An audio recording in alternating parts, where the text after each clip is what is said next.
Welcome. You've got 3 minutes. Gather yourselves. Class is in session shortly. Come on in, take your seat.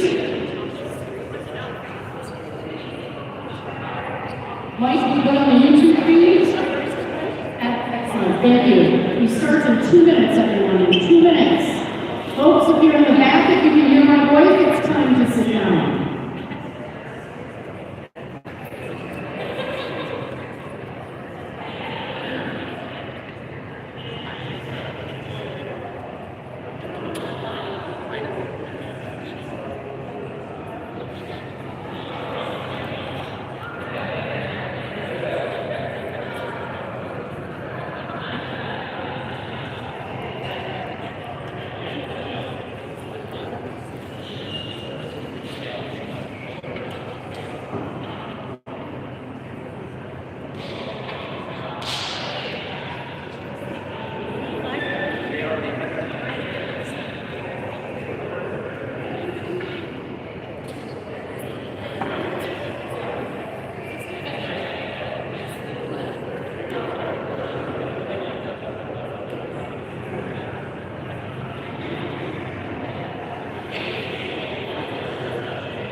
Ladies and gentlemen, it is 7 p.m. Let's get this party started, shall we? All right.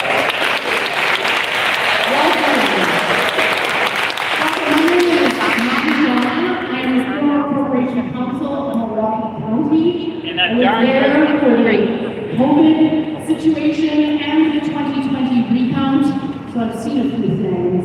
I left that position in 2024, and I hosted my own radio show, the Maggie Dawn Show, which was quite a hoot. Now I'm here with you all today, and these fine candidates. What a wonderful thing to have a contested primary, everyone. How about a hand for this?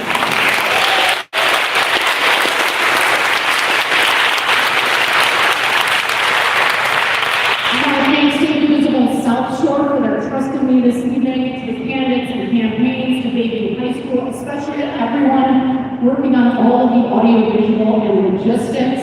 We thank you so very much. Of course, good enough. And of course, we thank NPS, all current NPS students and graduates.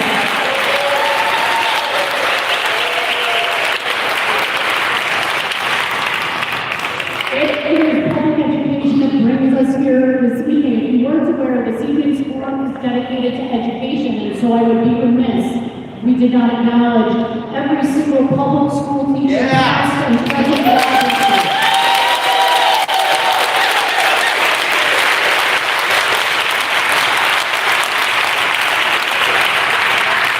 As a proud Indivisible High School graduate, my thanks to every teacher I have ever had. Ringers off, ladies and gentlemen. If you've got your phones out, be sure you mark the primary. It is August 11th. If you're not sure where you vote, go to myvote.wi.gov. Now with that, just a few housekeeping measures this evening. If there is inclement weather or a tornado warning, all alarms will go off, even if you have your ears. Please proceed orderly down the stairs to the first floor. There will be folks directing you where you need to go. Broadcast information, you'll be able to see this afterwards. It is live broadcasting now on YouTube.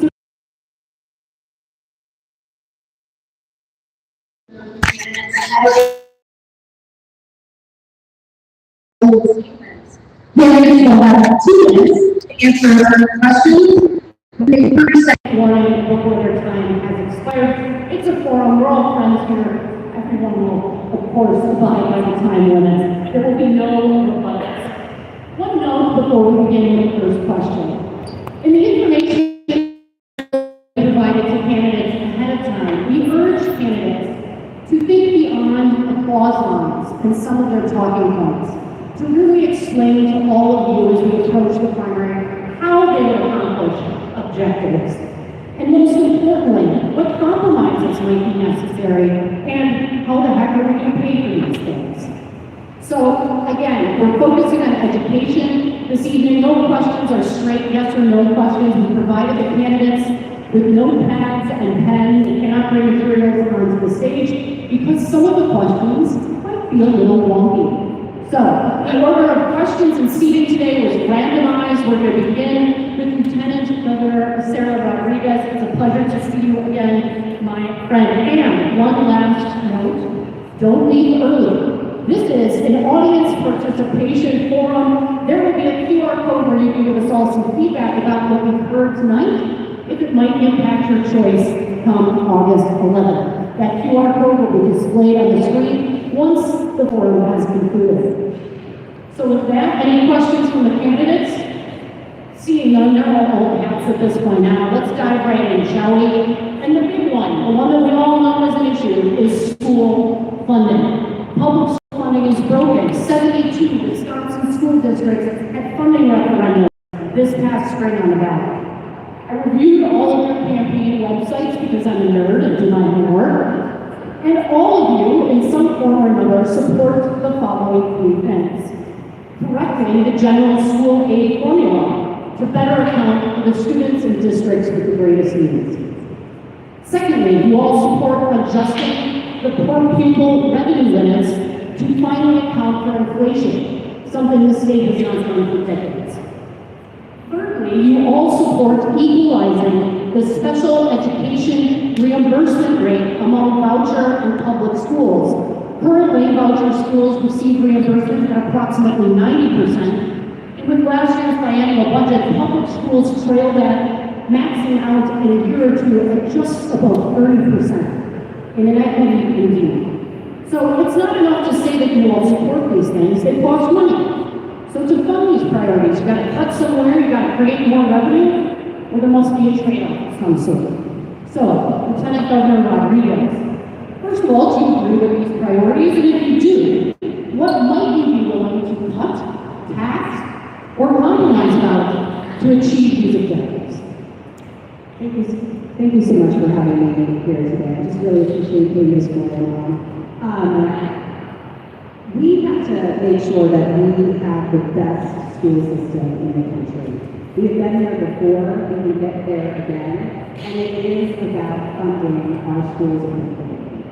So yes, I agree with the priorities that you stated, but it's more than that. We cannot have a strong state without strong kids and strong schools. And so what I would be Lieutenant Governor, just put your mic a bit more up to your face. Everyone talk as loud as you I feel like I'm eating the mic with this moment. There we go. Okay, so what we have to do is completely overhaul the funding formula that we have for the schools. Right now, schools are being funded very categorically. They do not look holistically at the child. We have to make sure we are looking at that whole child and giving the schools the resources they can need appropriately. Whether that is poverty, whether that is disability, whether that is English language learners, we have to make sure we are funding the schools the way that they need to.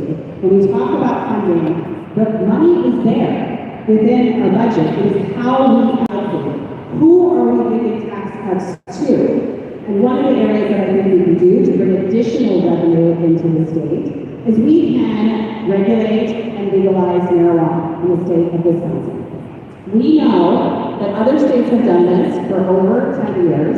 We can do this appropriately, and we can use that funding to make sure we are fully funding our public schools.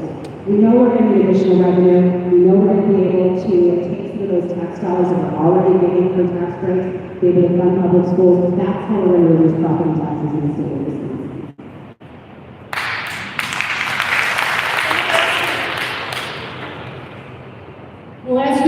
little pause to the end. We got good questions we want to get to. State Senator Paulo Royce, nice to see you. Thank you. I'm just delighted to be with all of you here tonight and glad everyone was able to get here safely. I'm Governor Royce, and I'm running for governor to raise wages, to lower costs, to fully fund our public schools, and protect our rights and freedoms from this dangerous authoritarian regime.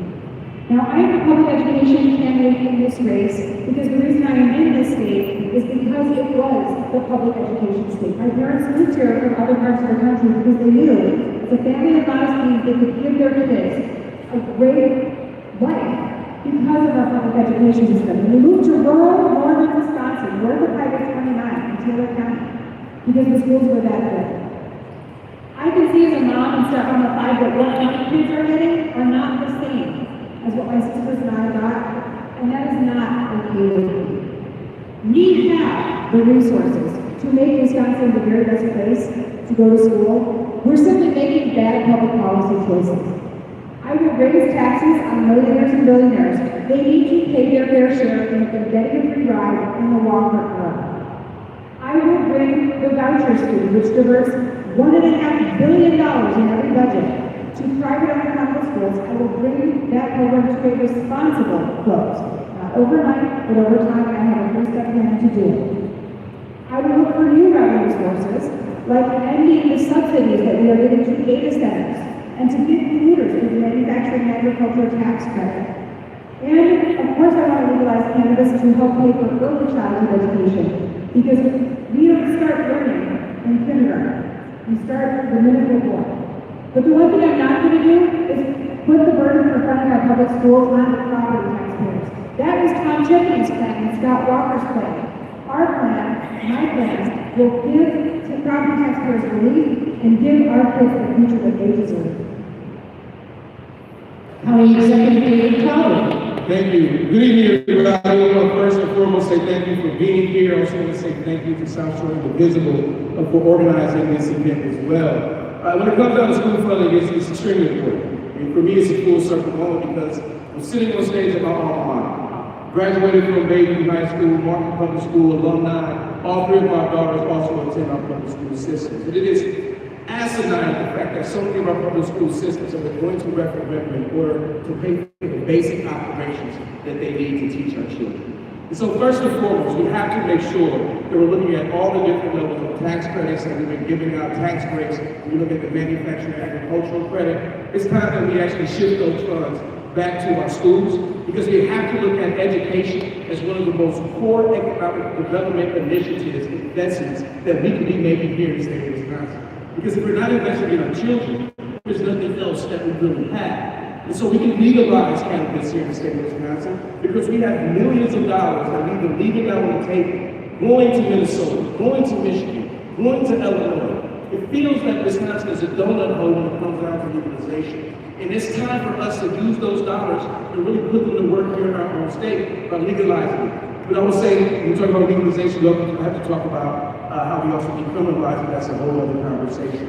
But it's also extremely important that we come up with two different types of plans. We need a short-term plan, but we also need a long-term plan. Short-term, we can be utilizing the budget surplus that we currently have in the state of Wisconsin. But long-term, we need to be planning not just every 2 years, but I would say for the next 5 to 10 years. And it's unfortunate that our biennial budget really doesn't give our school districts across the state the opportunity to actually plan long-term because the investments that we're giving to our schools aren't actually long-term investments. They change every 2 years. And so there's so much more that we can do, but it's bringing that political will, not just from the governor candidates, but also when it comes down to the state assembly and the state senate. So let's make sure that we're actually focused on getting that trifecta to get that funding. Thank you, County Executive. Representative Long. Thank you all so much for being here. I think the question asked about what would be cut, if there would be taxes, would there be compromise? And first let's recognize and think about how we got here. Public education is one of the last remaining democratic institutions in our country. If we do not have strong public schools, we do not have strong democracy. That's why it's been attacked for so many years. And I think what we cannot compromise on is our kids' education, the well-being of our educators, and making sure that all communities know that regardless of where we send our kids, that we need strong public schools to have strong communities. Yes, we absolutely have to tax the billionaires and add an additional tax bracket for the millionaires. We need to get down to actual specifics. 1% of that highest income earner and an additional 17% on those who are hitting their $1 million income. We do have to cut the corporate fat. We heard sales tax exemptions that have to be eliminated for data centers. We have to make sure that the corporate tax rate is actually equitable and one that is not lower than what so many other small businesses have. And we should never compromise on what benefits are offered to our educators. There's a bill right now in the legislature that is at the ready to ensure that our public school teachers are eligible for the same health insurance benefits that I get and Margaret Ross get and some of my colleagues up here get as well. It has to do with holistically, yes. I don't think it's going to be enough to just legalize cannabis and look at corporate tax cuts. We have to be willing to have the political courage to be able to use those surplus dollars that are in our state, those surplus dollars towards fully funding public education, including 90% special education reimbursement. That special education reimbursement has to be that short term, while we look long term at fully funding schools with a more equitable school funding formula and actually make sure we are meeting a constitutional obligation to ensure that every child has a sound and basic education. Former CEO and Secretary of the Wisconsin Economic Development Corporation will listen to CEOs. Good evening, everyone, and thank you so much for making an effort to come out tonight, especially with the weather, and I'm glad we are all here safely. And I'm really glad that you all have chosen to engage in what's an incredibly important time for Wisconsin as we essentially choose a new government. I really appreciate that this question is about how we pay for what we want to provide, because of course we want to make Wisconsin's public schools the very first choice for parents as they are making the decisions about where to send their kids. I want them to say, I would absolutely and will absolutely send my kids to Wisconsin schools because they are the very best.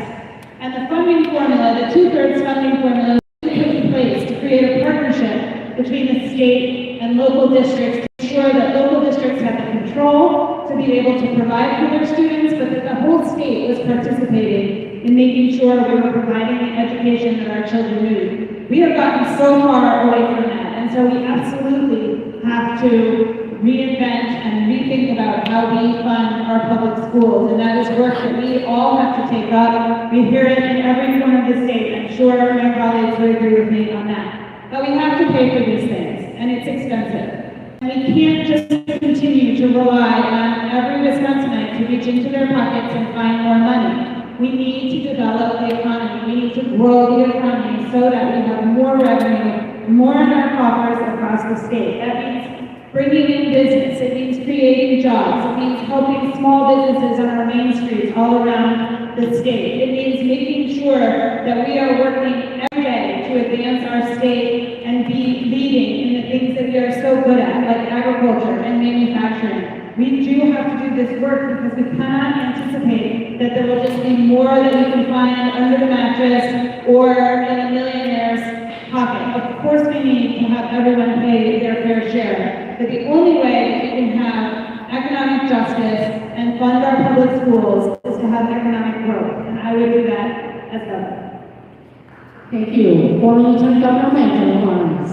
Well, thank you all so much. I'm Mandela Barnes, former Lieutenant Governor. Really excited to be here today and excited to be in the race to become the next governor of the state of Wisconsin. I am a proud Milwaukee Public Schools graduate, also a proud supporter of Milwaukee Public Schools and its ability to continue to be able to function, because when Milwaukee Public Schools was on the chopping block just a few years ago, I helped lead the fight to make sure that we could save MPS. Now, it was a tough fight. I'm still catching a lot of flack from it from the other side. But I can tell you, I will do it again in a heartbeat because our children are worth it. Now, as a proud public school graduate, you get to see the world. This is an experience that is unique because nothing truly surprises you anymore.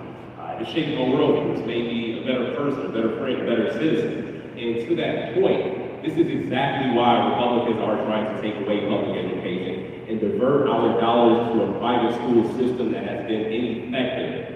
To that point, everybody's mentioned that we do have to fully fund our public schools, which is paramount. The 2/3 funding requirement is a baseline. It is a necessity for our schools to function.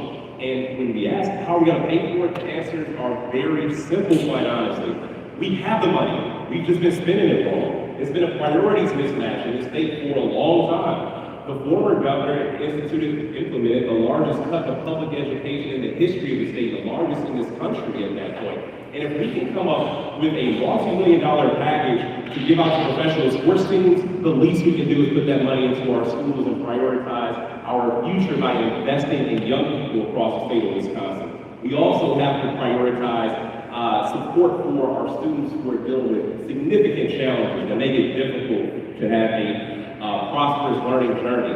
A lot of our children, especially here in Milwaukee, living in abject poverty. When I was in the legislature, the statistic was 1 in 19 students in Milwaukee public schools is homeless. Now, how do you expect a student population that has been so severely disadvantaged to be able to keep up with their counterparts?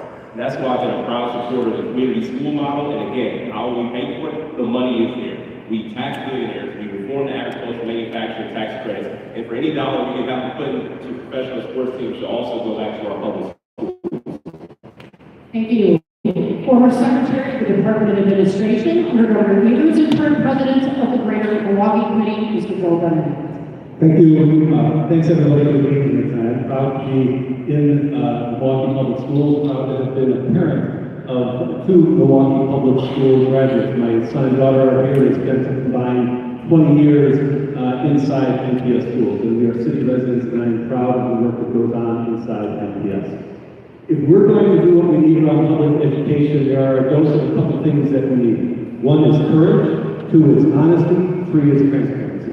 Courage meaning that when it was already mentioned, in the spring, when we were all celebrating that Chris Taylor won statewide, there were 72 school districts that went for referendum, but 60 of those went for referendum for operations, just to keep the lights on. This is what happens. I was talking to the mayor of Glendale today. They passed a 4-year referendum for $20 million just to keep the lights on and things running. That is a combination. That means that we're failing what is going on at the state level, and that is trickling down, and then we're pitting taxpayers against public school students. That's no longer good enough in Wisconsin. So the courage we need is a governor who will stand by his convictions, a legislature with a couple of other allies in it so we can change the school funding formula, institute what most other states have. Put the kid at the center, add for special education, add for English language learners, add for poverty. That's what we need to do. We need also transparency. You ask where we can cut to do this.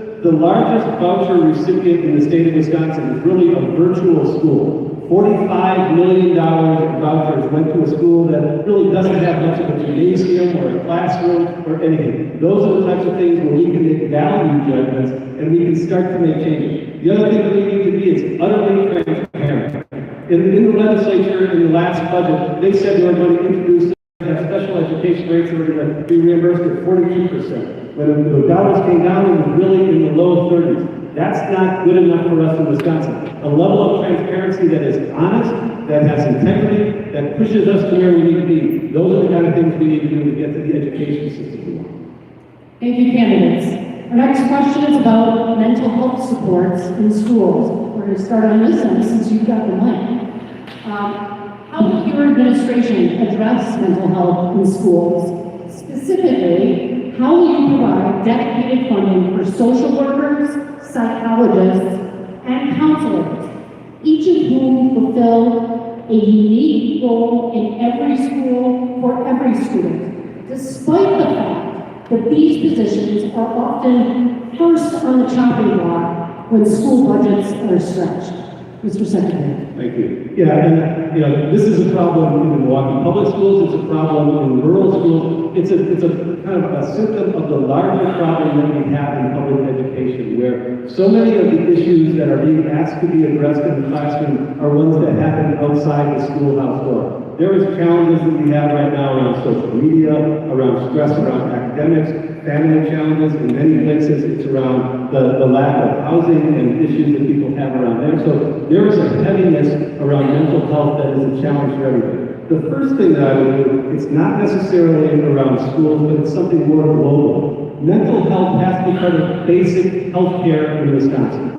We have a fractured system no matter what, regardless of what happens in the classroom. And we need to make sure that every student, every person in Wisconsin understands that mental health is part of their basic. What do we have to do in schools? There are way too many times where people in schools are asked to do all too many things, and mental health is one of those things. So we need to make sure that we have the basics covered, that people are learning what they need in schools, that the positions are covered. It does go back to ultimately the school funding formula that we have that allows us to, that really keeps us from having the positions funded in our schools that are totally necessary. It happens on the academic side, it happens on the mental health side. So there are things we need to do as a state to ensure that we are investing as much as we need to in these spots. But overall, and basically, we need to just make sure that we are doing right by our students. They are the future of our state. We have done way too little to meet their needs when it comes to their overall mental health. Those challenges got worse during COVID. The academic recovery has not been what we would like, but we also need to ensure that we are meeting them where they need, in the classroom, outside the classroom, and everywhere that they are going to. We need to make sure that they have the future that they need. Lieutenant Governor Barnes. So yes, mental health support for our students is critically important, it is critically missing, and one of the bigger challenges is, as we have a mismatch in funding for different school districts across the state, some school districts just miles apart. Now, where we have the biggest need is where we unfortunately have the fewest resources. A lot of more wealthy school districts have been able, and this is nothing against them, I am very happy that those students are getting the support that they need. But if we can have this reality in any one school building or any one school district, it should be the reality for every school building and every school district, especially those who are the most challenged. Now, this goes back to my previous point. We have the money, it is being spent wrong. For every dollar that we spend on mental health support, whether it's professionals in the building or even outside the building, a lot of our students, the only place to get their mental or physical health needs addressed is in the school building. But whether it's social workers, whether it's school nurses, every dollar that we invest in making sure that all of our students are on a level playing field is money that we save on the back end, because unfortunately, those students who continue to have their needs not met are the ones who become adults and end up in our criminal justice system, which has become a drain on our resources and has plagued our society for far too long. And the way that we can help divert it or make sure that people can be on a career path instead of a path to incarceration is by making sure that every issue that they are dealing with internally, because these students are dealing with heavier things than any adult will have to deal with. I mentioned the high levels of poverty. I mentioned the students who unfortunately don't have homes to go to at night, but also the instances of crime that so many of our students have to deal with. The weight that they carry every single day, our students that have to go to work to provide for their own families. These are needs that go unaddressed, and when it does not happen, unfortunately, we lose them into very difficult, dangerous, and unnecessary paths of life. We have to pay a lot more for them back then. Secretary Hughes. When a child has a mental health issue and problem, as a parent, you are trying to understand how to fix it. It is not a broken leg, it's not a broken arm, and you need to have all hands on deck to help solve that, and you need help at school to make sure that the support is there for your child. And this is what we need to provide. We have to recognize the true accounting of removing mental health professionals from our schools, the burden that puts on our teachers and our administration, the burden that puts on the students and on the classmates and on the families. There is cost associated with all of that burden that we create when we don't have someone to step in and provide the support that a student or a child needs. And that's why we have to be thinking about this in a way that is much more holistic, in a way that says, if you don't have mental health care providers in the schools, you will have this cost and this cost and this cost associated with it. And once you recognize that, you can see that the costs associated with investing in having professionals in the schools available for the students in all of our districts, whether it's urban or rural, is critically important. we also have to make sure that we create those providers, because we have a shortage of mental health care providers across the state. And where we see students interested in entering into mental health care, we need to help them get through that with things like tuition rates and supporting them through their training and making sure that their training is achievable without obstacles. There's lots of work to do on this, but the cost of not doing that work is much greater than it will ever be of making those investments. Senator Hong.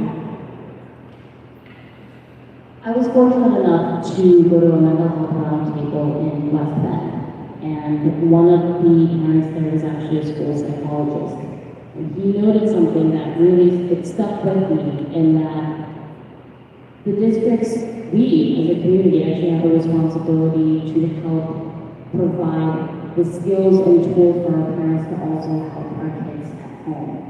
That for a lot of the psychologists, counselors, and social workers in our schools are, of course, getting burned up, but our students are actually at they're not stopping having their struggles just at school. It's happening at home, and they happen at a job that they're working at as well. So how can we continue to provide resources, tools, and skills for not just family members, but folks in the community? Because the reality is, of course, we need to be addressing the workforce shortages and the challenges of folks not going into the fields of social work and counseling for our community. That means the community has to start stepping up, and we have to think about sharing resources with communities to help all of our kids. This is going to need additional trainings and peer support that the Department of Health Services should offer from our schools. This is going to require us making sure that there is investment in community centers and programs for our youth to go to outside the out-of-school time as well.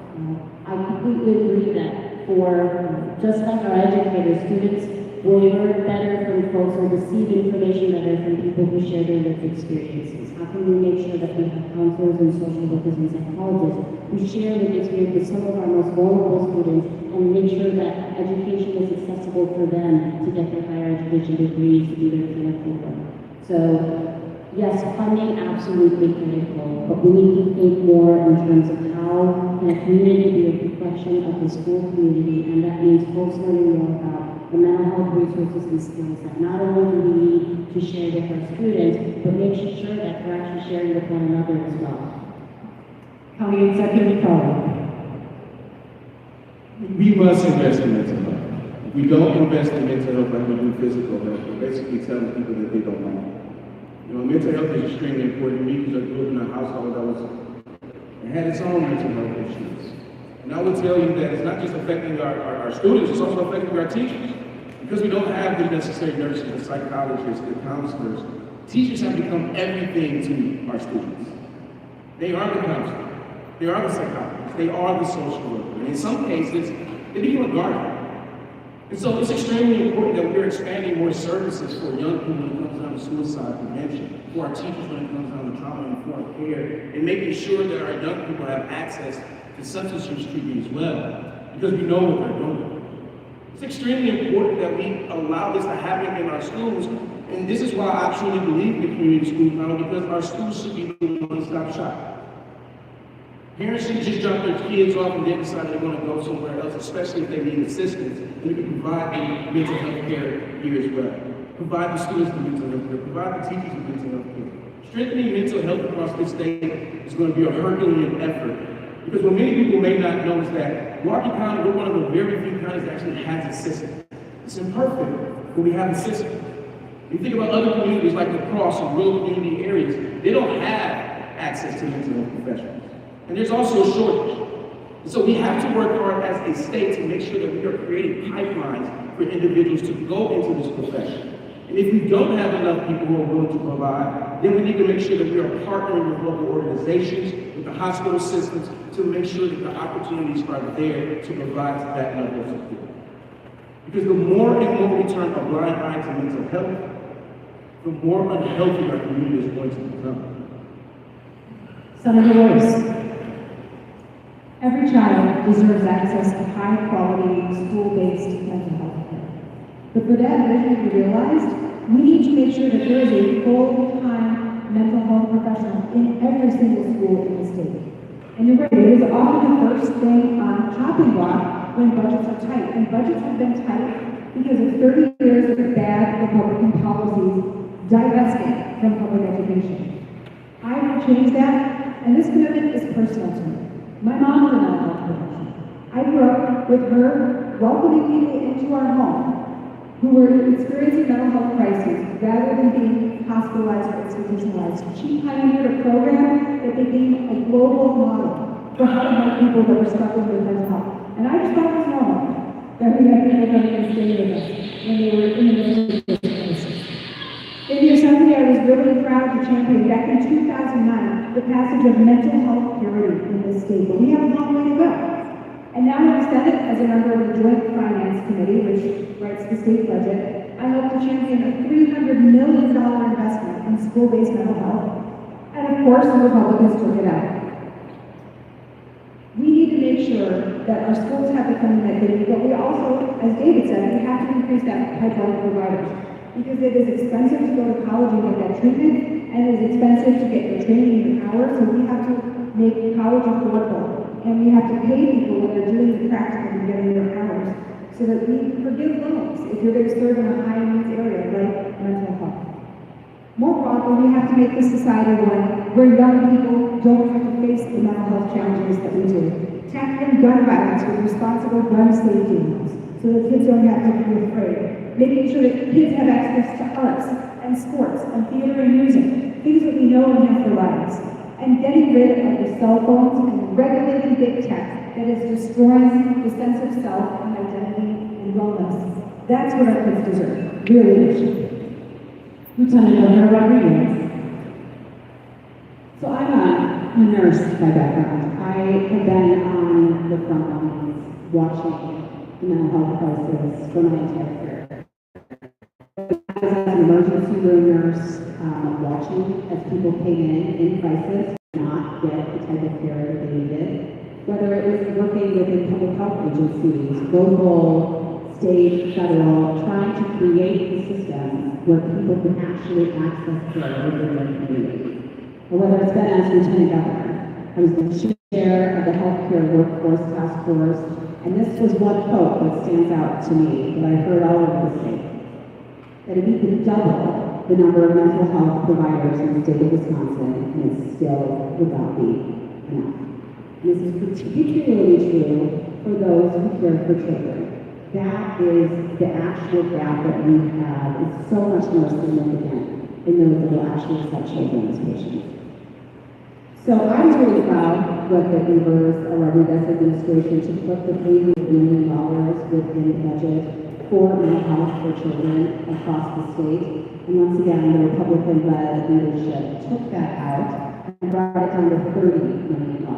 Just a drop in the bucket for what we actually need within this state. So my plan is to make sure that we have mental health providers within the state. It includes a dedicated funding for support services for mental health, but not only that, for our teaching assistants, for our counselors, for our nurses, to be able to make sure that we don't have to cut them right away when the budgets get tight. Making sure we have the funding to be able to do what the schools need to do to make sure that we are truly treating issues before they occur. We either pay for it now or we pay for it later.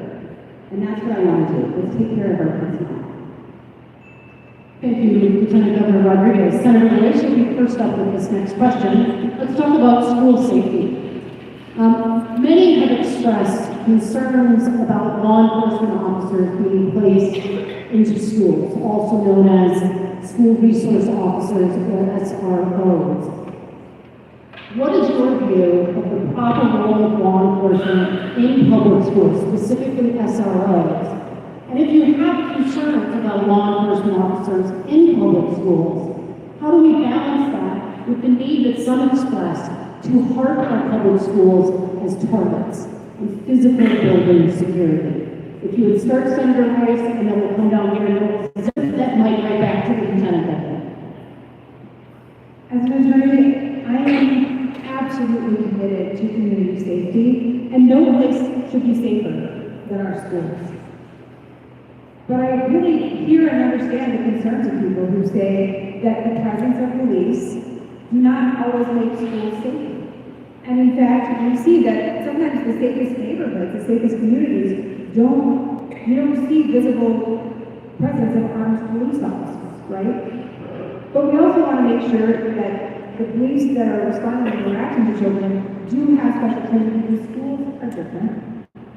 And in my view, the idea of responding to threats in our community, not with evidence-based policies to pass responsible gun safety regulation, but instead to militarize our schools, to harden them, to put metal detectors in, so that our young people feel like they're going into a prison rather than a learning environment, that is wrong. That's not what I want for my kids or yours. I want the adults in the to make responsible choices that keep our kids safe.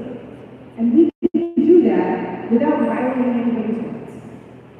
I'm also a big believer in local control. And this is an area where Republicans have attacked the ability of local school districts and municipalities to make their own policies that work for those communities. Because something that works up in Medford, where I'm from, or in Madison, where I live now, may be very different. So the commitment to local control and public safety has to be. But again, safety in school is also about a sense of belonging and a sense of inclusion. It's not just guns that we have to be afraid of. We need to make sure that our kids feel psychologically safe. And that comes with the environment that you're creating in schools and making sure that everyone, no matter who you are, or where you're from, or how you're walking into that school, that you feel welcome. And that's what our public schools do. Coming Executive Pro. Safety in our schools should be the number one thing, right? But I don't think that the state legislature should be dictating or telling any school or school district or any local public schools that they have to have school resource officers in their schools. If a school district chooses that, they have the right to choose that. But they should not be forced to do that from any legislative body other than the school board.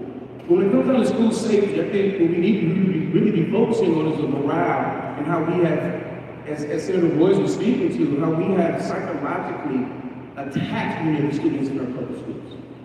Because how some people, who don't even have children in our public schools, by the way, believe how certain children should be taught, right? I don't think that no school should be banning books because we're basically saying that you're not safe in a place to actually read whatever you feel that is right for you to read.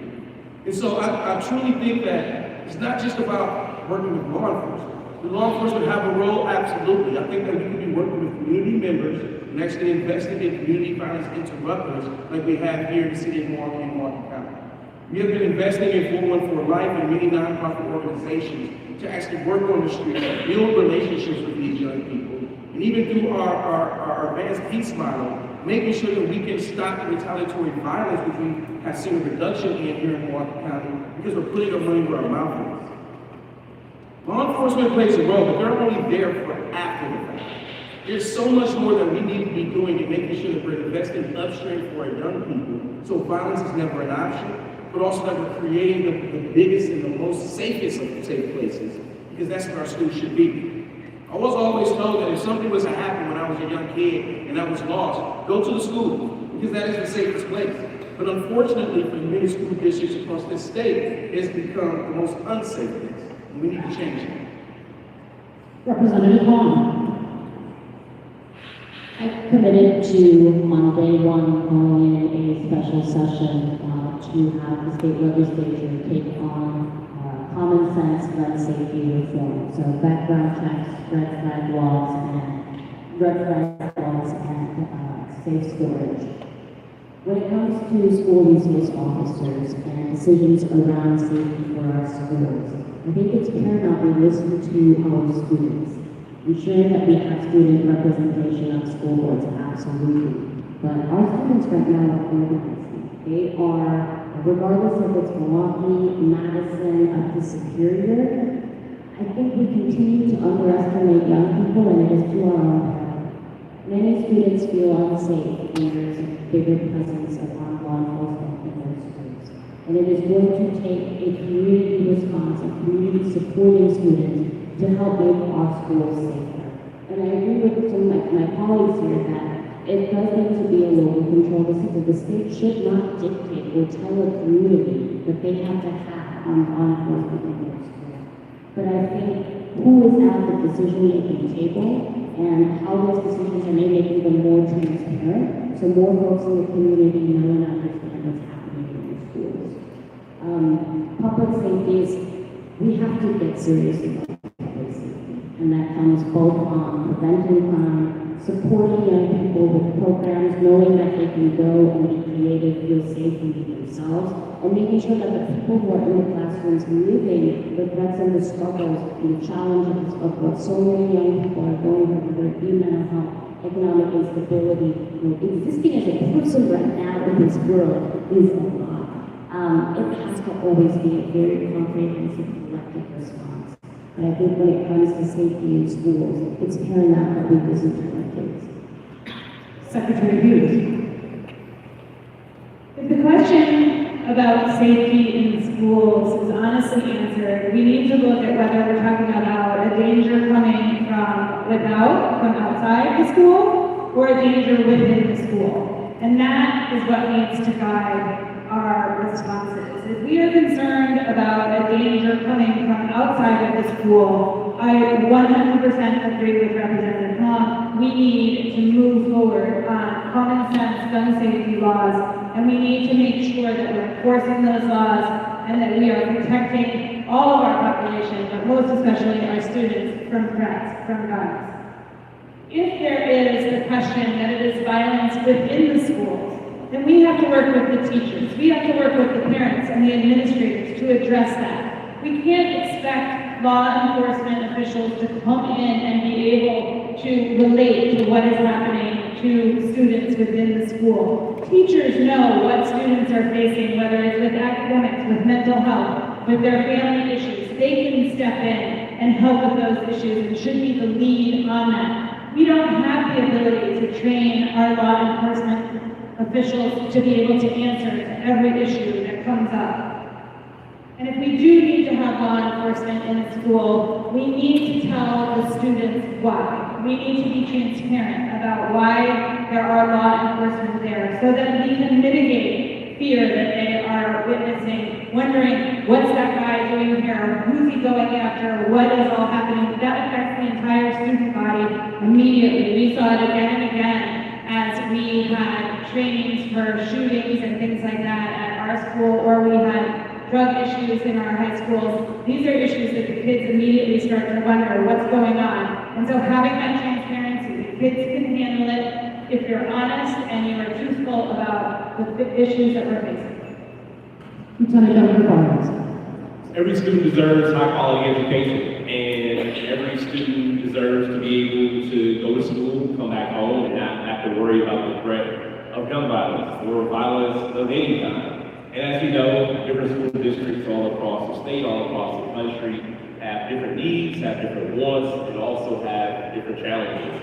To that point, I want to be sure that our local school boards are equipped to have the authority to set policies that is most appropriate for their jurisdiction. What we don't need is state mandates, especially as these state mandates have been unfunded. And these unfunded mandates have cost school districts so much money that has taken away an opportunity for new teachers to be hired, for teachers' assistants to be hired, for support staff to be hired. To even go back to the previous question, mental health professionals aren't able to be funded in a lot of school districts because of state mandates that require them to pay for SROs themselves. This is a huge problem that we have, and it's not productive. And again, this is all part of the Republican-controlled legislature's policy to be able to enact their will on school districts that they have zero regard for. These legislators wouldn't show up to these school districts and spend a day walking around with students. They wouldn't spend any time getting experience with the teachers to figure out what's actually going on. And if you are willing to do that, then you shouldn't be setting policy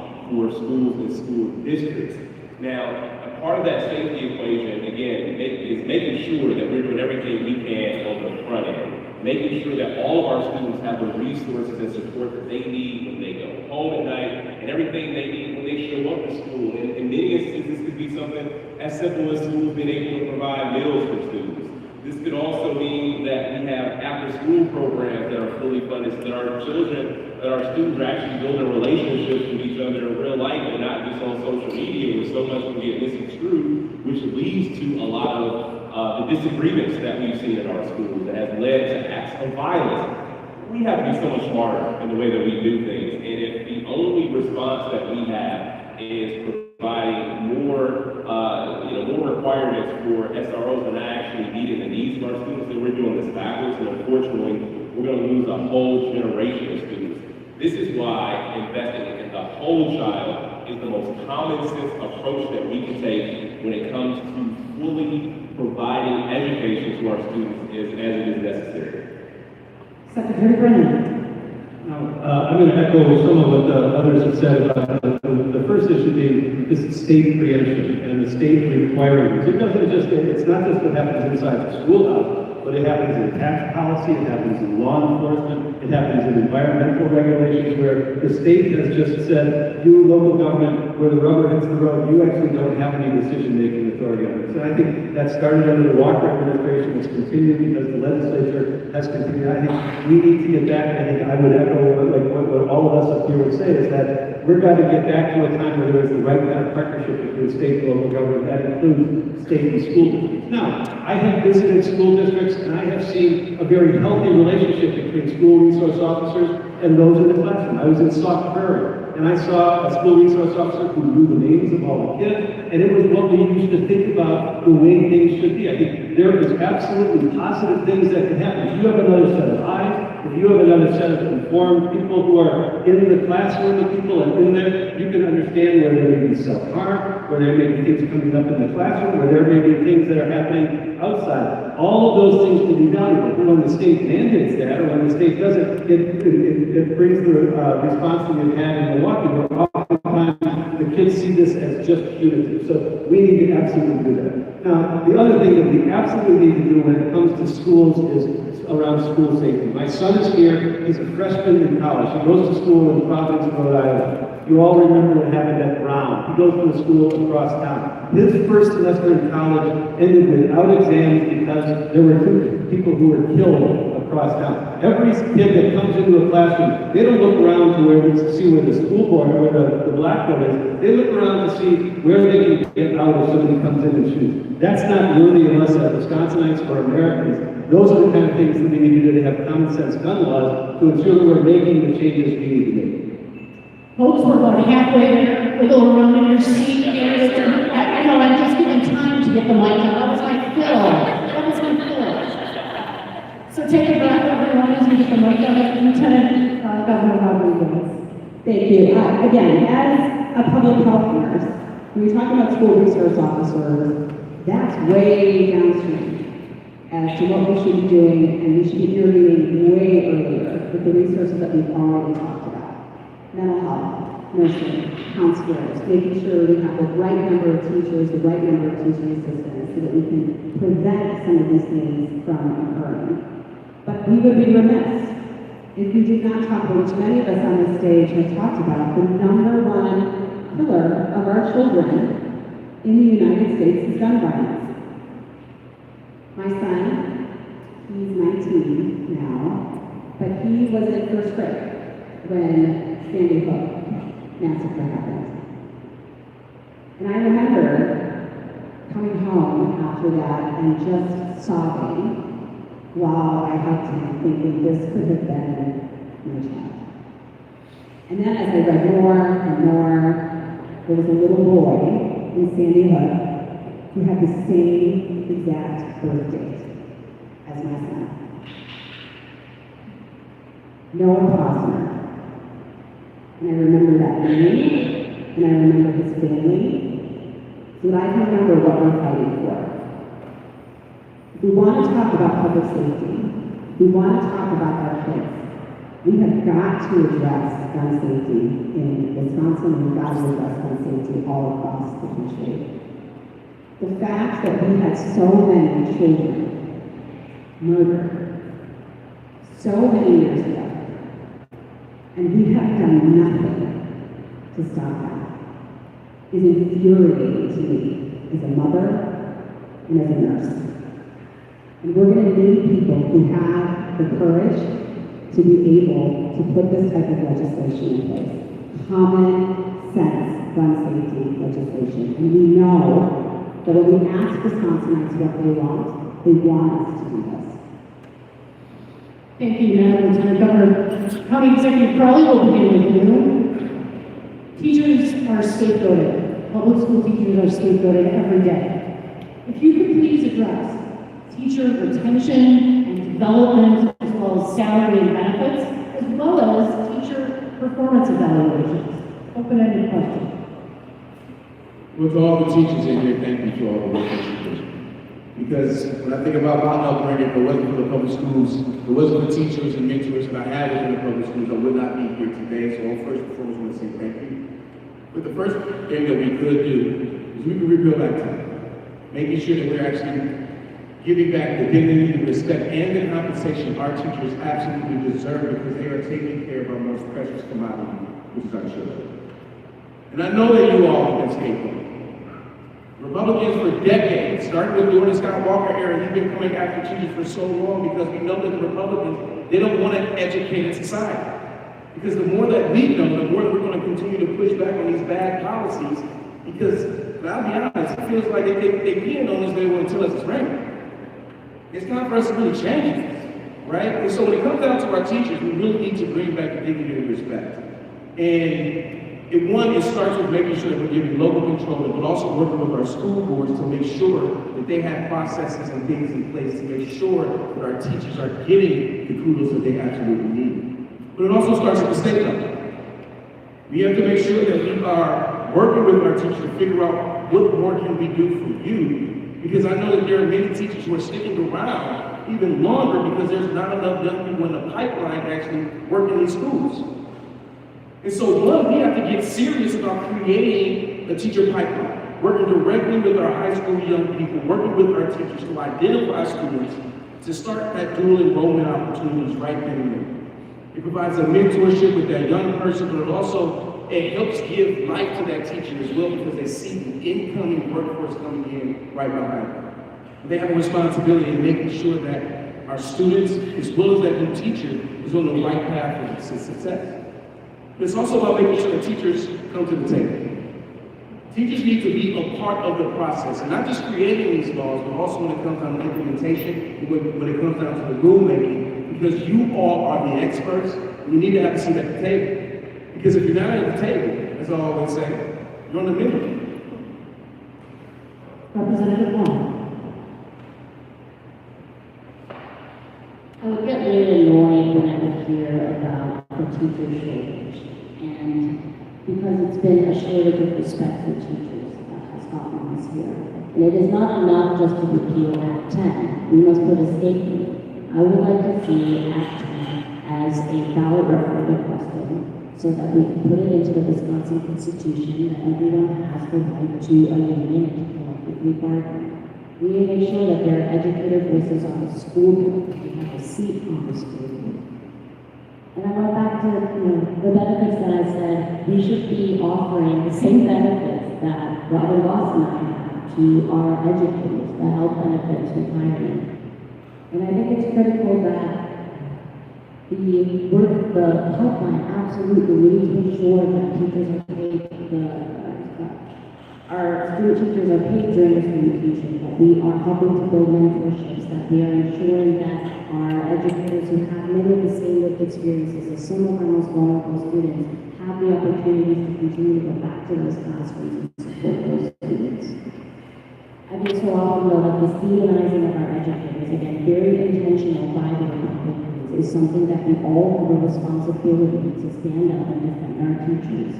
It is not enough to say we want to do this for you. It's important that we go to the board meetings and tell the Republicans that this attack on our educators is an attack on our public schools and it's an attack on our students.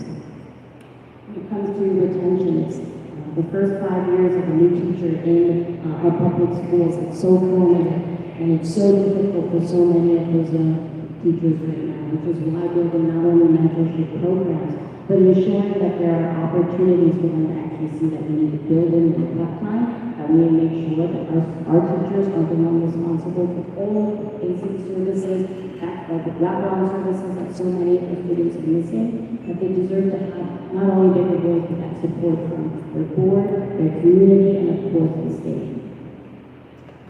Secretary Hughes. As I'm sitting here, I'm thinking about Mrs. Bill Martin and Mrs. Welch and Mrs. Harris and Mrs. Adams and Mr. Capigliano, my public school teachers, and the idea of how we treated them as pillars in our community and as so critical parts of our family. And to think about how public school teachers are portrayed now by the Republicans and scapegoated and blamed, it is really unforgivable. We can make changes in our state by making sure that we are financially supporting our teachers, that we have restored the ability for collective bargaining and receiving benefits. Where I live on the west side of the state, we are seeing teachers cross the river to go to Minnesota for work and come back to Wisconsin because they can get better pay and better benefits by teaching in Minnesota. And that's just absolutely unforgivable. We have to recognize that teachers have choices, that they can go either to another state or to another profession. And that's what we see again and again. And so we have to respect that teachers are a part of the marketplace and make sure that we are competitive in that marketplace, keeping our teachers in the classrooms. And we do have to stand up for our teachers. We do have to have leaders that say, no, when you are creating that blame, when you are doing that scapegoating, that is inappropriate and not true. Right now, so many of the commentary, the things that happen at school board meetings, the things that happen in the media are left unchallenged. And we need leaders who step in at every moment and say, no, stand with the teachers. Parents, you need to be here. You need to be supporting the teachers. We all need to be doing that. And that is work that relies on strong leaders. We see what's happening with the leadership right now in Washington and with the Republican leadership devastating our teachers, and we need new leadership to step in and protect and support. Lieutenant Governor Barnes. So the disrespect of the teaching profession isn't anything new. My dad had a degree in elementary education, and he decided to go work on an assembly line instead. He knew he would have better pay and wouldn't have to deal with all the challenges and the disrespect that came with that profession. And that was a real long time ago. But if we were to fast forward to present day context, the reason why our teachers are being scapegoated is because of Republican neglect. Now, in the legislature, again, we've all talked about the lack of resources that flow into our schools, but to paint a brighter picture or a more vivid picture of this, we have teachers who are expected to do everything. They've been stripped of all their tools and are still expected to build a house somehow. These are the teachers who spend time after school providing mentorship to students.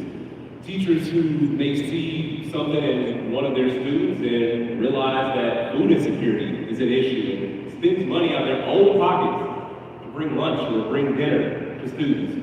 Teachers got to pay for their own supplies and own decorations for classes. And they do and they continue to do it because the future is that important. And true enough, it is. But the folks who are providing that access to opportunity through education need to be more valued and more respected. And it's important for us to restore collective bargaining rights, of course, to educators, to everybody in the state for that matter, who wants to be a part of a union.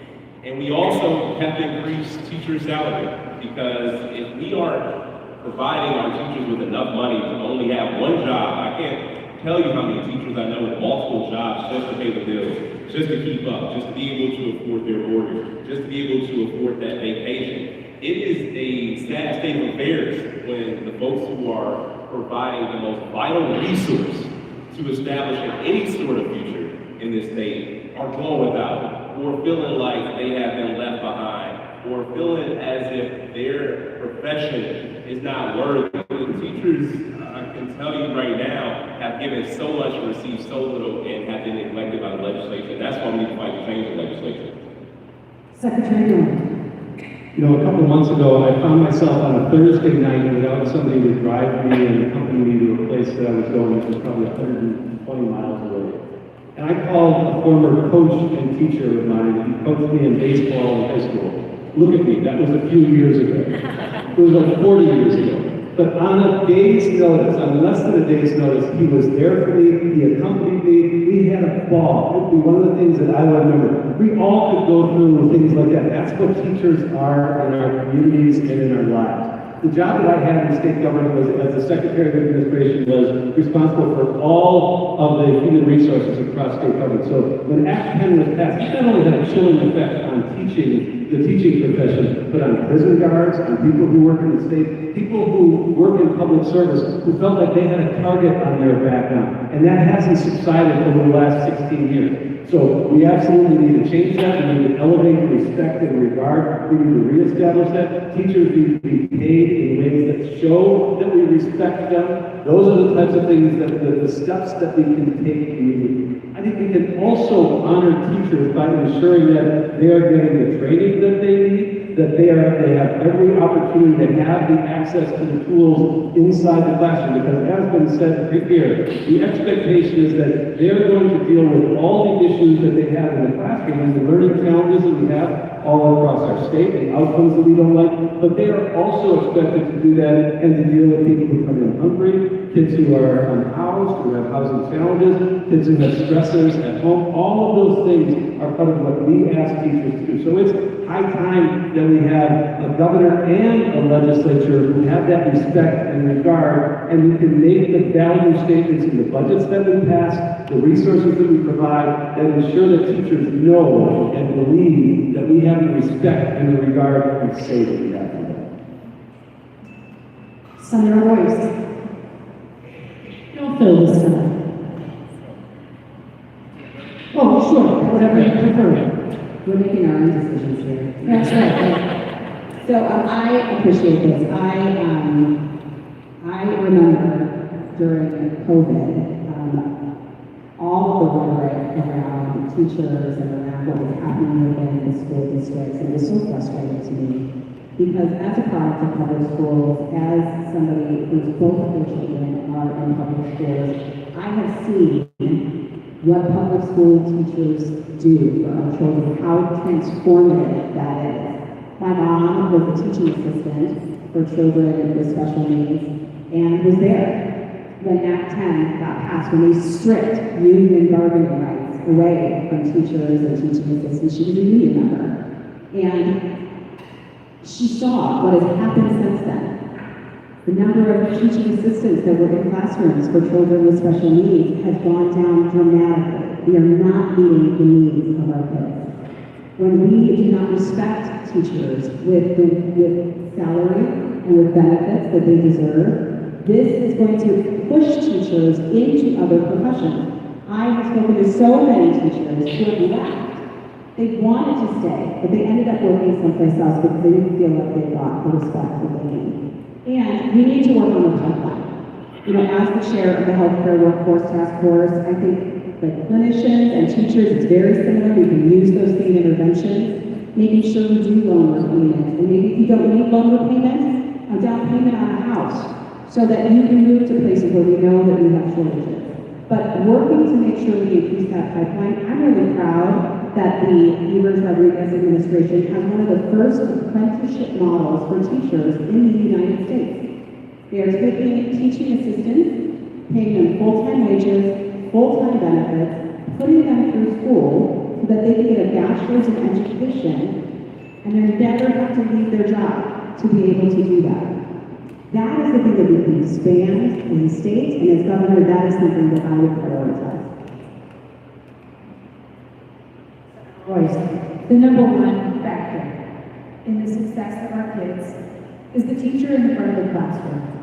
Schools are teachers, and it's not enough to just repeal Act 10, although I was there in the assembly fighting against it, and moved my desk out of the frozen ground when Scott Walker and Tom Tiffany tried to shut down the Capitol. We also have to restore the respect and the professional autonomy that has been stripped away from teachers. Because Act 10 wasn't just about money. It was about demoralizing and dehumanizing teachers and taking away their voice. Republicans, right-wingers, think we should be replacing teachers with AI. They think we should be forcing teachers to just teach to tests. I think nobody knows better what a kid needs every individual kid needs than the teacher who is teaching. And we have to free and empower teachers to be able to practice their profession. Yes, of course, we need to raise wages and benefits. Yes, we should have teacher representation on school boards and everywhere that decisions about education are made, including in my administration. Yes, we should be paying student teachers, of course.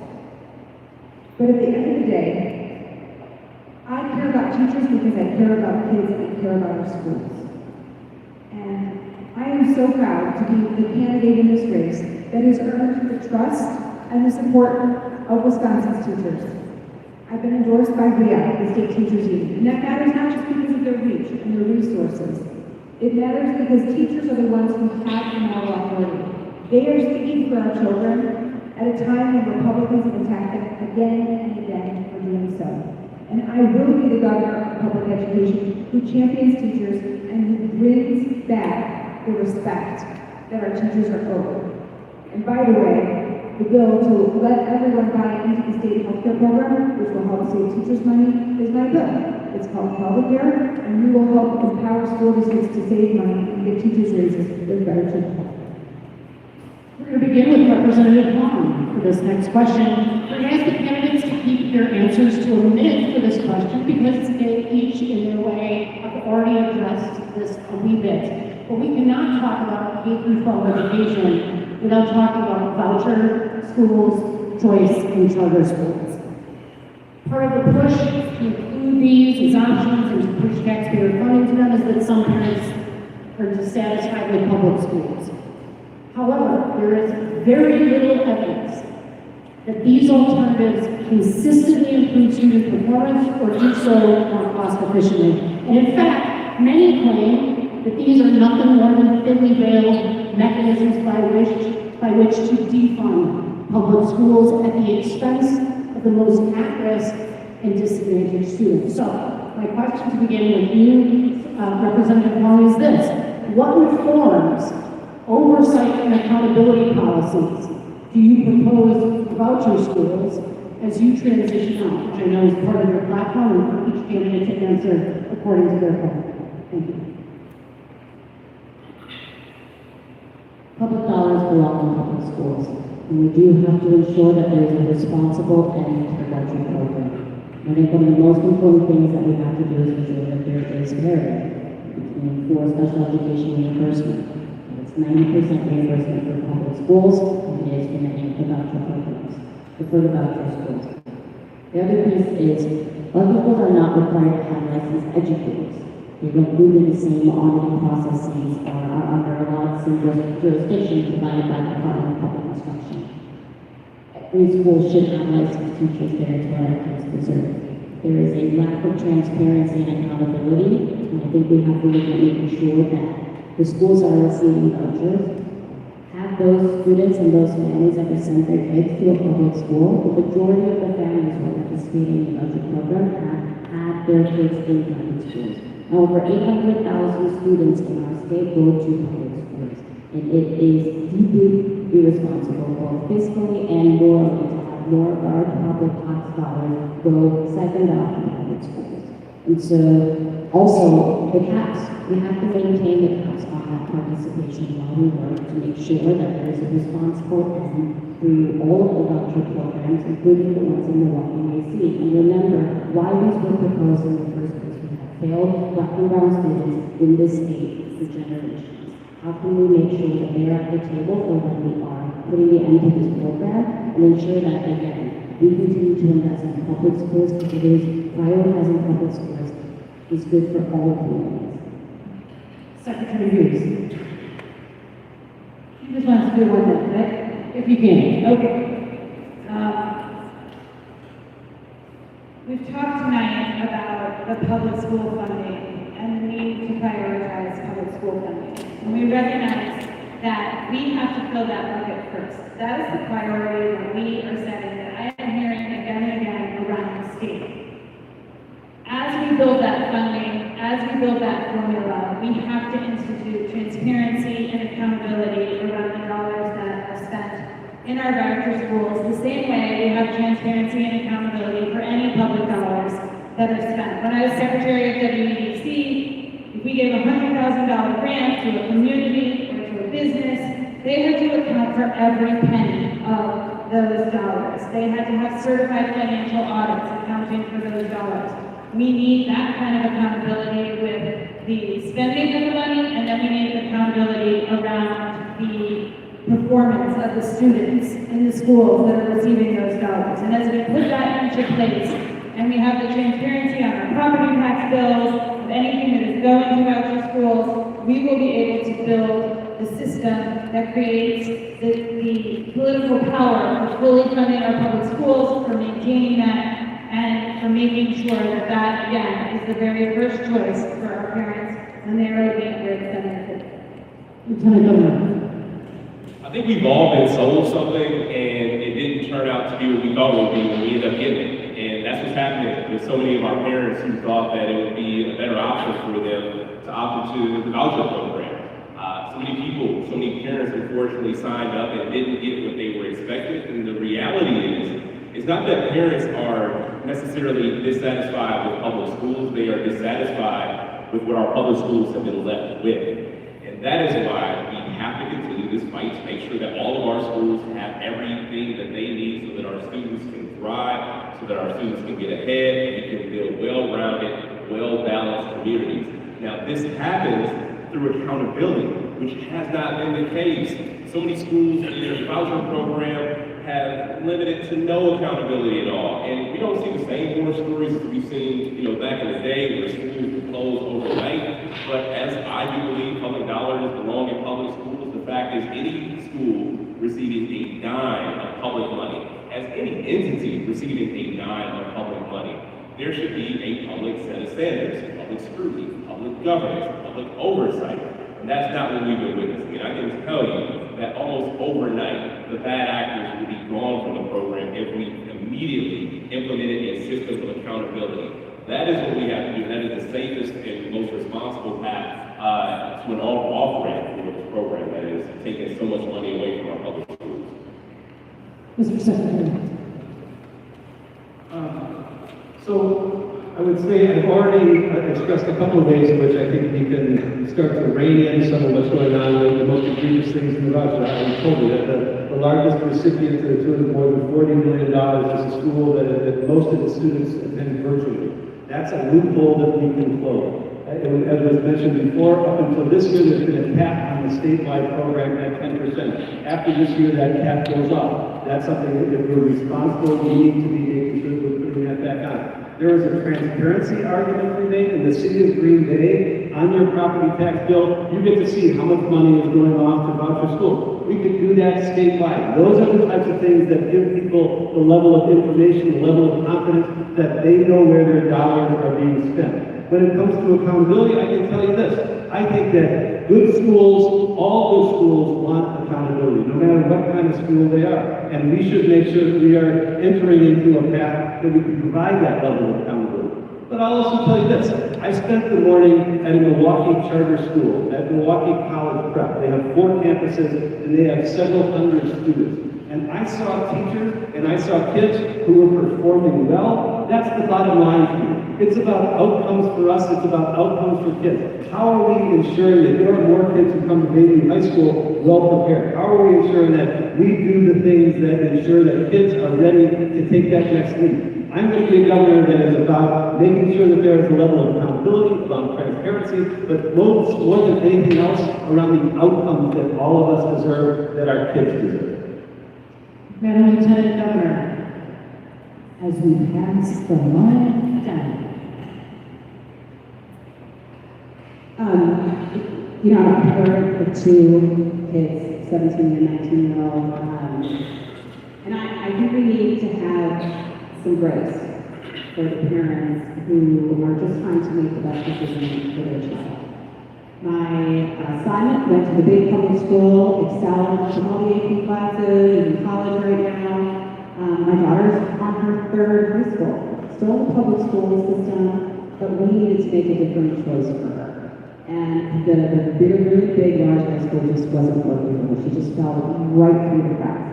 So having a smaller environment where she's able to get more one-on-one attention was a successful thing for her. And it was an alternative school within the public school system.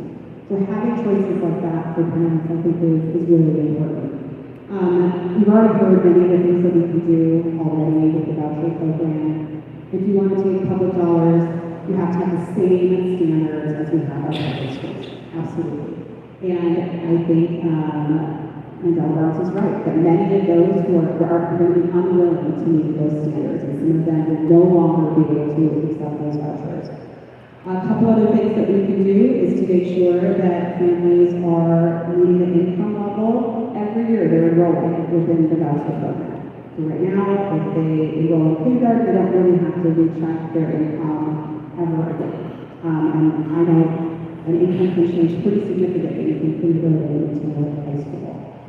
These are very simple things that we can change. But it cannot be overnight, and you can't pull the rug out underneath some of those children. Right now in Milwaukee, 50% of kids are on a voucher today. If we took that away tomorrow, that's not good for the child, it's not good for the community, and the Milwaukee public school system could not afford it. So any decisions that we are making has to be child and community centered. We've heard a lot of talking points about this, but what we haven't heard yet is a plan to actually bring the failed voucher scheme to a responsible end. So that's what I'm going to share with you today. I actually have a plan to do this. And step one is accountability, transparency, and non-discrimination. Accountability means if you take $1 of public money, because you have to take a board exam, the teachers have to be licensed, you have to meet the same standards. Transparency means your books are open, right? No grants, no corruption, and transparency for taxpayers, because we all deserve to know how much of our money that it looks like on our property tax bills are going to public schools, but they're not. They're being siphoned off in vouchers. Step two, it deals with the statewide expansion. Everything that is not Milwaukee and Lacey. The vast majority of kids attending those schools were already in private school at their parents' expense. And we will say at the beginning of the next school year, the state will no longer pick up the tab. Public dollars are for public education. Step three is Milwaukee and Lacey. Now these programs have been in place for much longer, and a much larger percentage of students in those districts are in those programs. And so nobody is talking about any more of them. In fact, it's very disruptive to move kids out of an educational setting where they are thriving. And when you have the accountability, transparency, and non-discrimination in place, then those schools can actually meet those conditions. We will allow every single child and their siblings to complete their education. And over time, we will build up the capacity of the public school system so that they can meet the needs of every kid. We will also offer any voucher school the chance to become a public charter so that they are under public control. I'm for innovation in public education, but I want it to happen within the public school system and no more discrimination against students, staff, or teachers. Mr. Tony, Thank you. So when it comes down to the voucher schools, I think it's extremely important that we have to make sure that our public schools are the school of choice. Which means that we have to fully fund our public schools first and foremost. Because when I think about communities like Milwaukee, if we did end the voucher system today, right now, MPS would not have the capacity to take on those children. I mean, let's be honest, MPS doesn't have the capacity to take on the children that they currently have because we're not fully funding our public schools today. And so when it comes down to the voucher system, it's extremely important that we're transparent, that they're held accountable, and that they're held to the same standards as our public schools. Because here in the city of Milwaukee, we have seen these fly-by-night schools. We have seen graduating seniors come back to get their transcripts, and all of a sudden, they can't go to college because the school is no longer in existence. We can no longer have that. Accountability is making sure that we can see what exactly is going on. That those teachers understand what their real role is. The child. Transparency is making sure that when you open your property tax, it's going into the voucher system. And I think that we need that statewide to make sure everyone understands how much money is going into that system. But what also, when it comes down to accountability, is they have to be held to the same standards. Right now, we're comparing our public schools to our choice of charter schools, and it's apples and oranges right now. It's not an apples to apples comparison because our schools right here in the public schools are held to a much higher standard.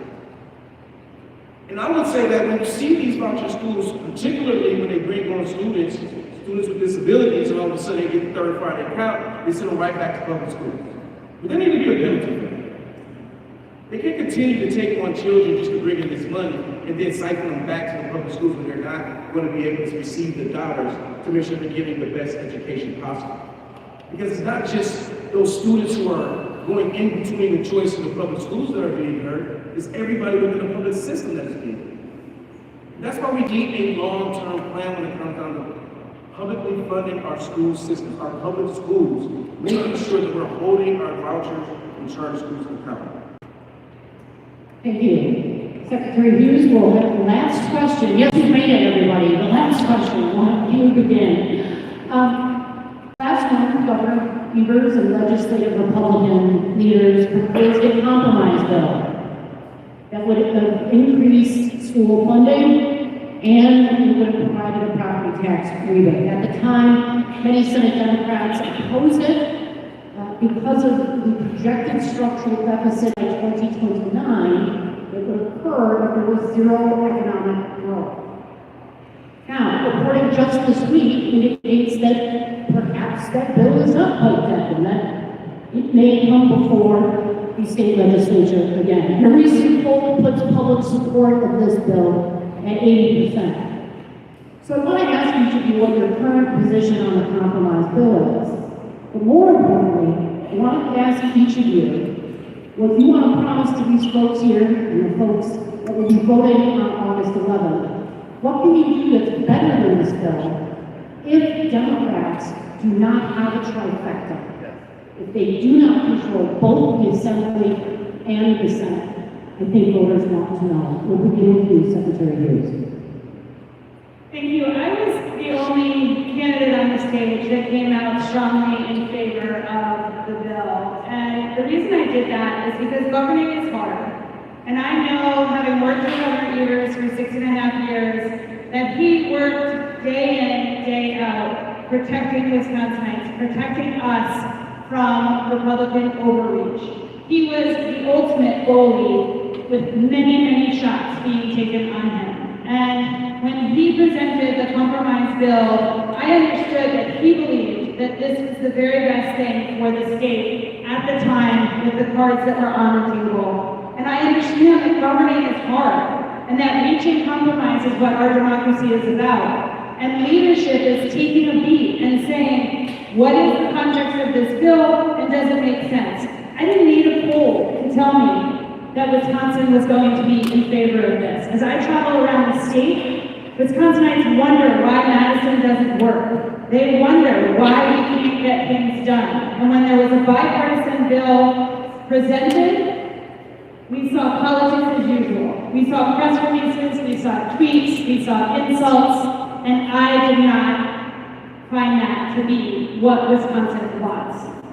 Right now, we have schools that desperately need funding, that are going and laying off people right now, that are going to a referendum in the next election.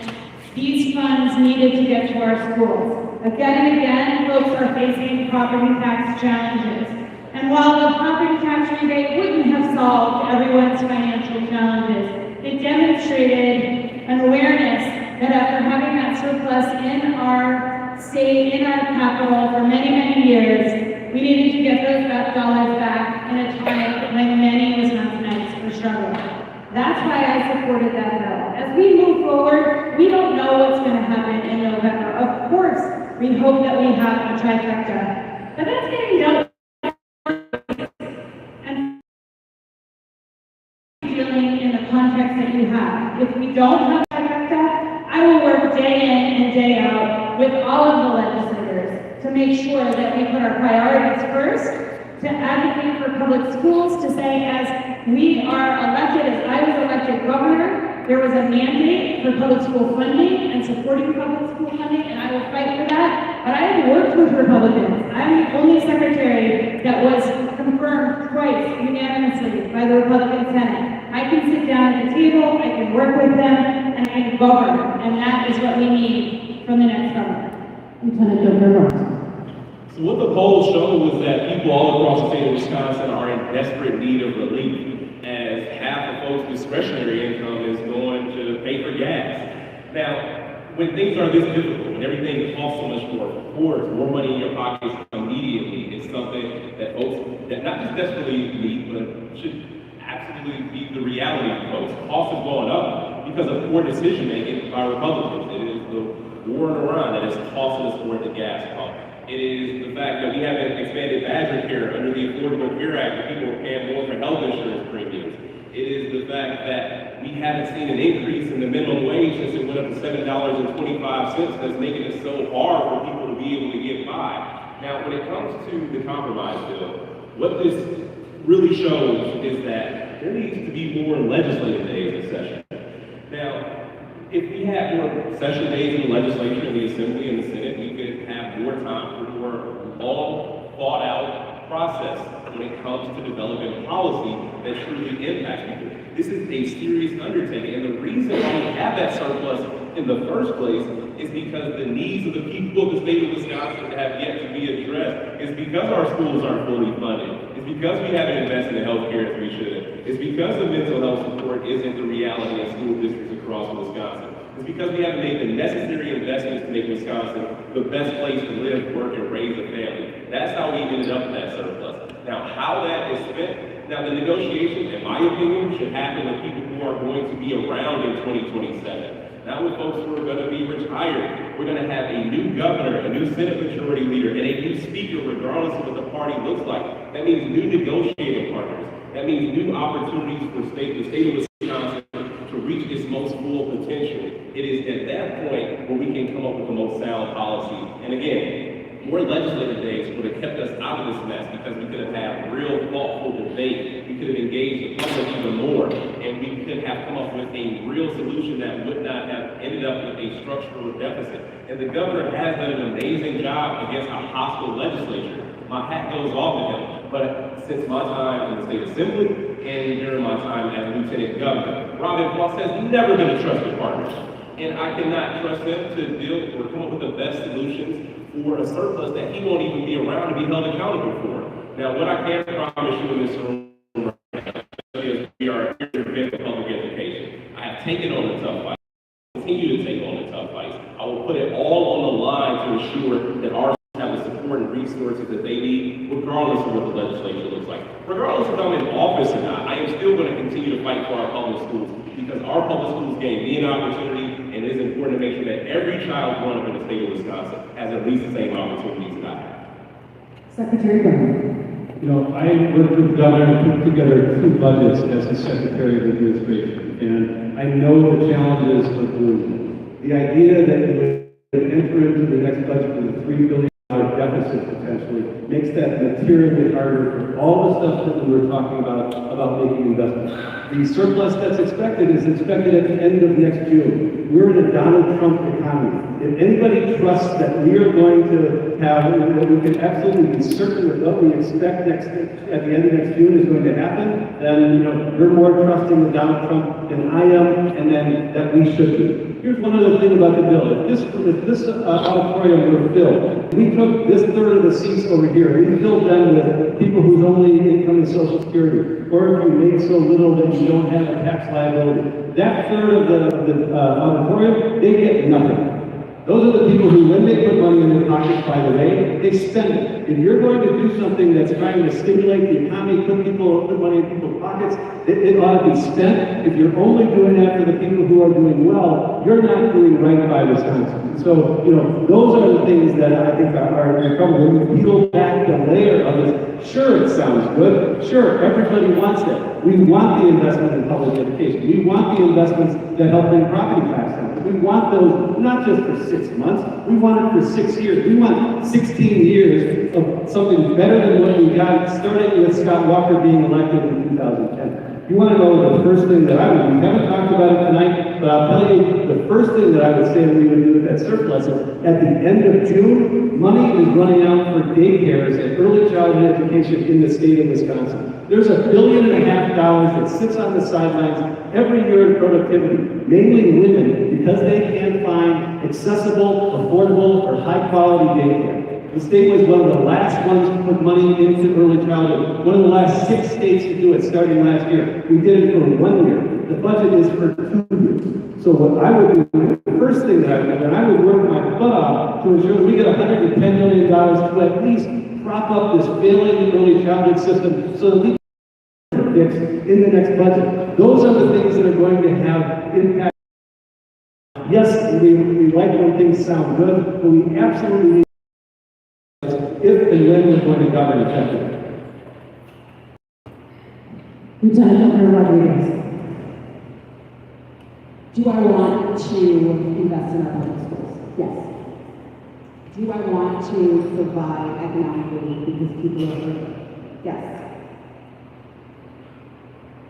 This bill had bipartisan support and bipartisan opponents to that. And one of the things that we talked about here is that the tax rebates that people would have gotten were not necessarily focused on those who needed it. My mom, she's 8 years old, she lives with me, she's on a fixed income, she would not have received the tax rebate.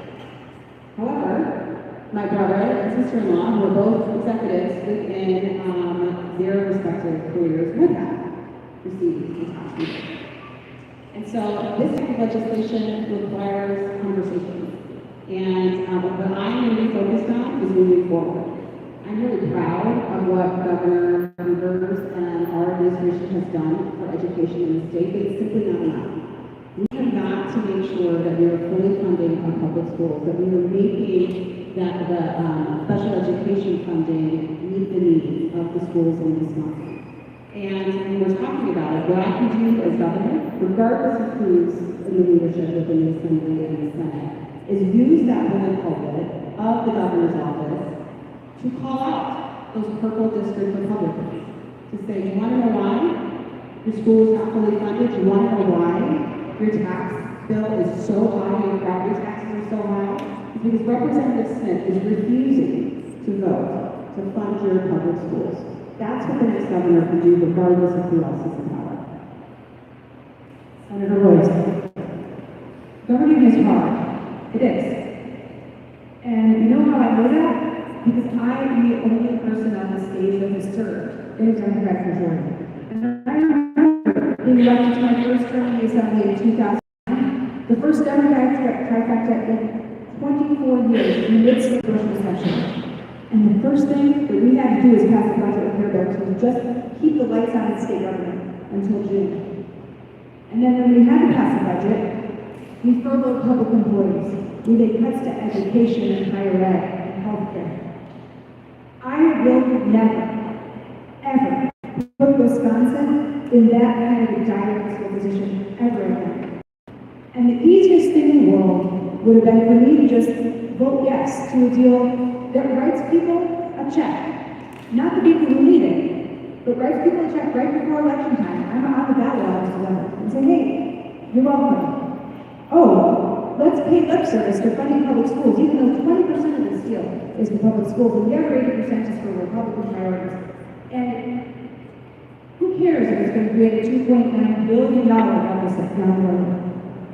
But I'm not going to do that, because leadership means doing the right thing, even when it's hard. Especially when it's hard. And I'm going to give credit to this individual who didn't have to vote on this and yet took a position. Seeing how you're going to vote on something should be a requirement if you're going to run for governor. People deserve to know how we think and how we make decisions. And that's why I've been very transparent about why I oppose this deal. It's not because it was a bad deal that they were trying to force through in 48 hours before we even got to this bureau. It's because it didn't pass the test of being good for Wisconsin. It doesn't get us closer to solving these long-term problems that we desperately need to solve. And as governor, I will pledge to you that in the very first week of my administration, we will pass an emergency funding bill, and we will do it regardless of whether we have a Democratic trifecta, to help our schools get the special ed money they were promised by Republicans and didn't get, And by the way, we'll also fund early childhood education and the stewardship program, which also, both of those funds run out on June 30th of this year. So we can do that, but we can't spend money that doesn't exist yet, and the surplus was just a projection. That projection was made before Trump attacked Iran and gas prices went up. You think that might change the economic outlook? And it's also not a surplus when you haven't paid your bills.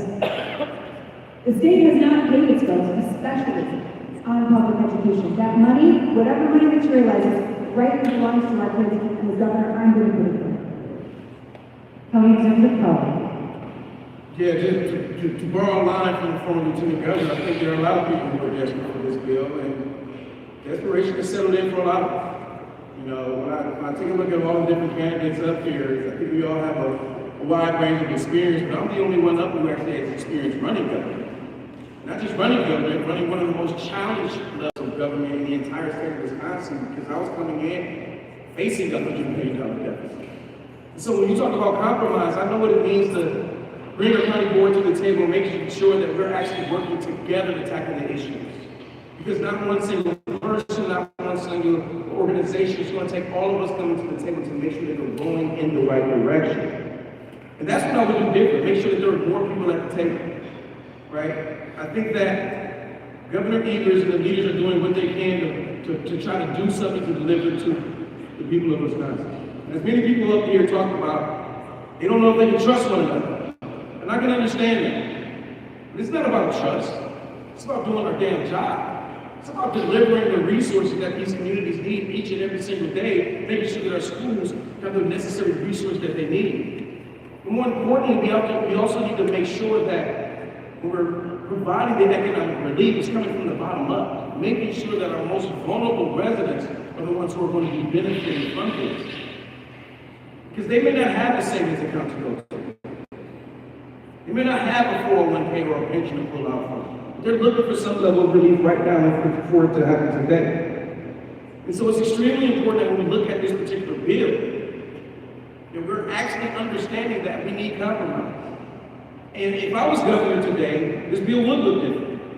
We'll see more money coming to our public schools. We'll see more economic relief.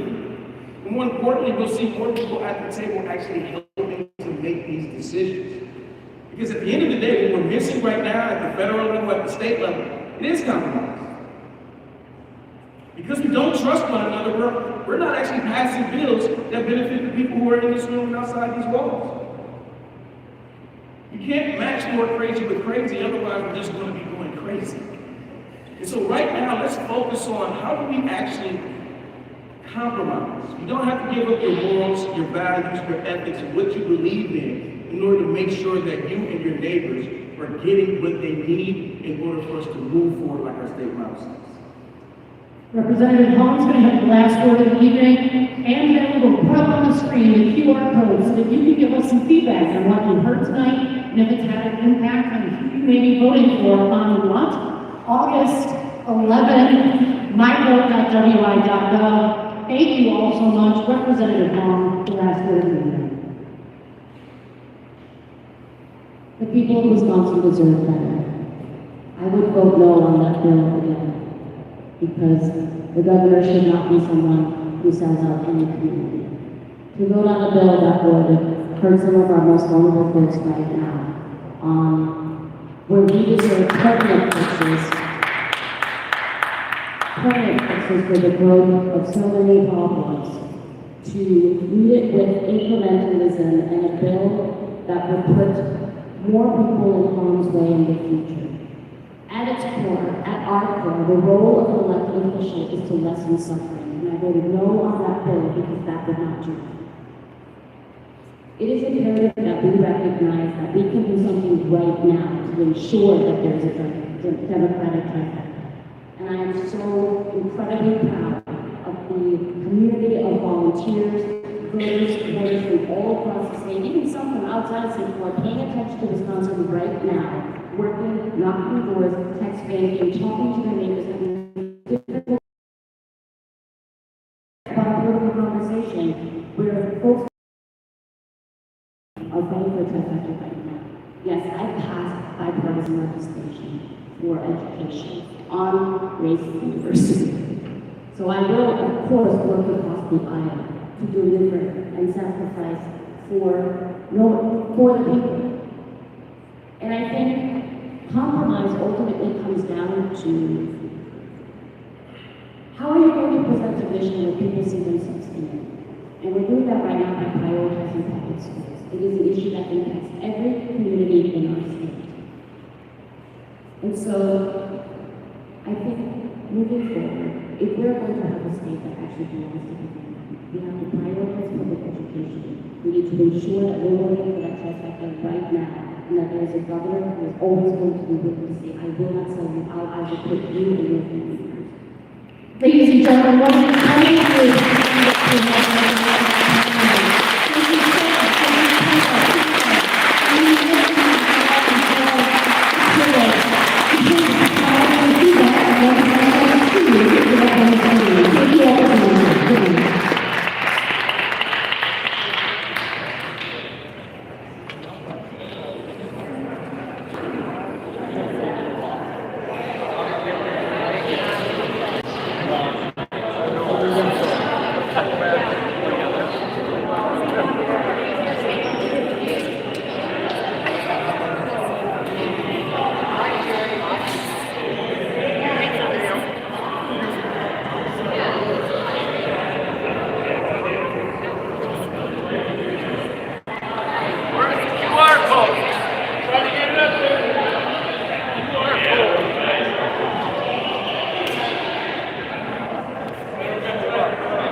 At least you had it for a second. There you go. Shut up. I didn't even